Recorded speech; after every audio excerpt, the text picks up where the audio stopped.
All right, what's going on, you guys? Nick here with Nick's on the Power. So in this video, I want to talk about a classic physique competitor by the name of Terrence Ruffin, more commonly known on social media by his Instagram name, Ruff Diesel. Now, recently, Terrence Ruffin has been making quite a name for himself in the classic physique division. In particular, this past year's Olympia in 2017, he placed top 6, placing 6th in 2017, and in 2016, placing 9th. But in addition to that, more recently, he won the Toronto Pro, qualifying him again for 2018's Mr. Olympia in the classic physique division. But the standout thing about Terrence Ruffin was not only the fact that he won the Toronto Pro, but in particular, it was his posing routine at the 2018 Toronto Pro.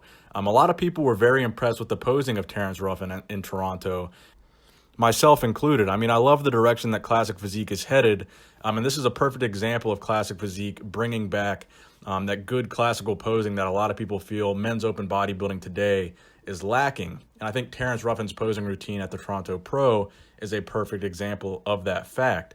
Terrence Ruffin is a guy, he's got a very good physique, a very good fit for classic physique, but I wouldn't say he has the best classic physique, and I wouldn't necessarily say he's a threat to necessarily win the classic physique Olympia.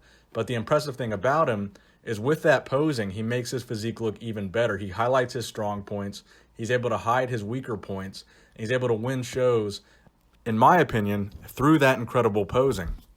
And I think that's what classic bodybuilding is really all about. I mean, back in the day, you had guys like Frank Zane, you had Mike Mencers, you had guys like Ed Corney, and even slightly more recent guys like Lee Labrada that had incredible posing, maybe not the greatest physiques on stage, but their posing made them standout competitors. And I think Terrence Ruffin is the modern example of that in the classic physique division.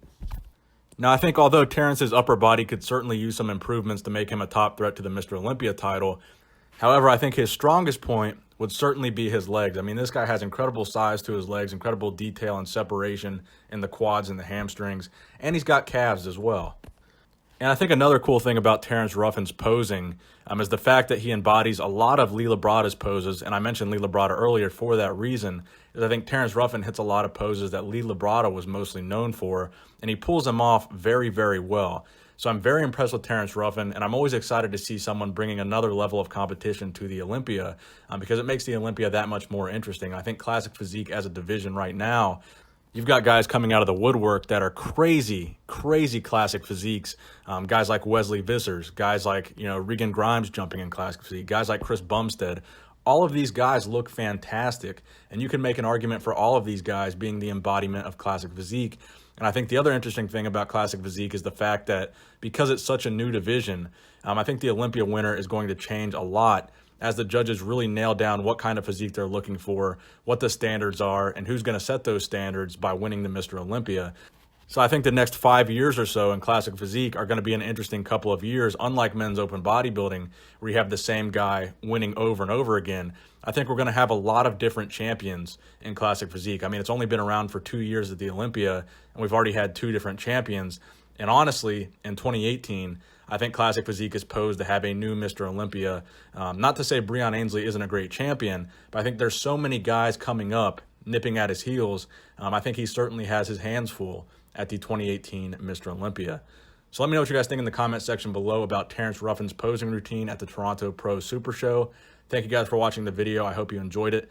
And please give this video a thumbs up if you did enjoy it. Nick Strength and Power, signing out.